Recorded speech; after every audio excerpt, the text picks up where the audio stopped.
There are two kinds of rugby players, boys. There's honest ones, and there's the rest. Okay. The honest player gets up in the morning and looks himself in the fucking mirror and sets his standard, sets his stall out, and says, I'm going to get better, I'm going to get better, I'm going to get better. He doesn't complain about the food or the beds or the referees or all these sort of things. These are just peripheral things that weak players are always complaining about. The dishonest player. If I tell a player he's too high, or he's not tight enough, he's too fucking high. He's not tight enough, and that's it. And I'm the judge, and not the player. And we accept that, and we do something about it. Coached Lions teams before, and we've complained and carped about this, that, and the next thing. And I liken it a bit to the British and the Irish going abroad on holiday. The first thing they look for is a fucking English pub. The second thing they look for is a pint of Guinness. And the third thing they look is a fish and chip shop. The only thing they accept is the sun. They don't take on anything that's good or decent or different abroad. If we do that, we're sunk. Because we don't go back bitching, we don't go back carping, oh, we've done it this at Twickenham or Arms Park or Lansdowne Road or Murrayfield. No, these days are past. What's accepted over there is not accepted over here. And it's not accepted by us, me, and you. So from now on, the page is turned. We're on a new book. Different attitudes. We're honest with ourselves. And in many respects in the forward play, and let's be fucking honest, we've been second best. We can match them, but only if we get it right here and right here. 2 weeks. There's battles all along the way. There's a battle on Wednesday, there's a battle on Saturday, there's a battle next Wednesday, and there's a battle the following Saturday, there's a battle the following Tuesday, until we're fucking into the big arena. The one we were there on Saturday. And by that time the fucking Lions have to make them fucking roar for us. Because they'll be baying for blood. Let's hope it's fucking Springbok blood. We're focused. From now on, kid gloves are off. It's bare knuckle fucking stuff. And only at the end of the day will the man who's standing on his feet win the fucking battle. I mean, you shouldn't be asking people to come down here and pay the freight on something they paid. It still ain't good enough. I mean, you think that's right? I mean, maybe you're doing your job, but why you gotta stop me from doing mine?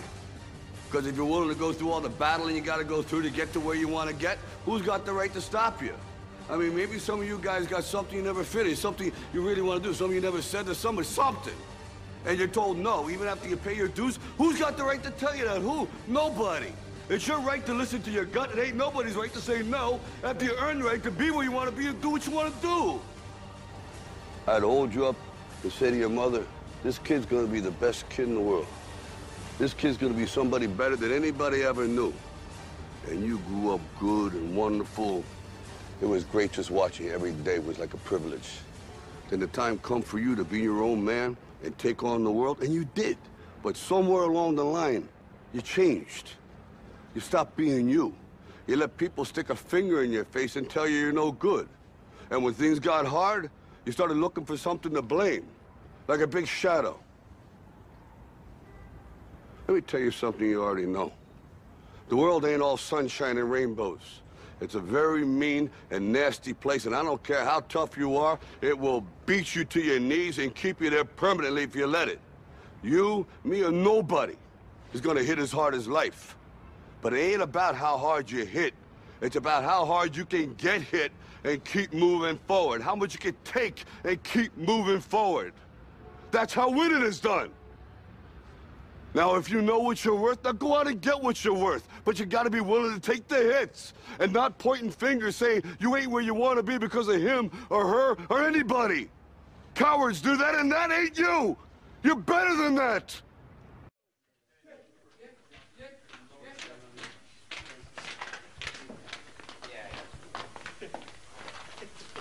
Rugby. I'm just so excited. I don't know whether it's a bit of nerves, anticipation. It's just what is going to happen in the next 80 minutes is going to reflect what has happened in the last 8 weeks. For some of us, it's going to reflect on what's happened most of our lives. It's going to be a fucking battle.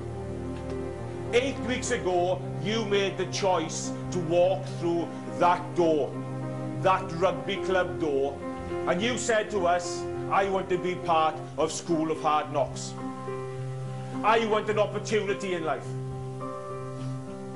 I want to go out and I want to be a better rugby player. I want to be a better person. But more importantly, I want to be part of something that will change not only mine, but the rest of our lives. I'm so fucking proud of you, lads, what you've been through. We've had highs, we've had lows. I say something every year, that if you don't feel those butterflies in your stomach now, the butterflies, those nerves in your stomach, if they are there now, when we walk out that door, they turn to dragons. Because they get bigger and they get stronger, and we use them. And those dragons this year, I am convinced, are going to breathe fucking fire. We are going to go out and we are going to be School of Hard Knocks, the team that brings home the fucking bacon. Come on! Are we ready?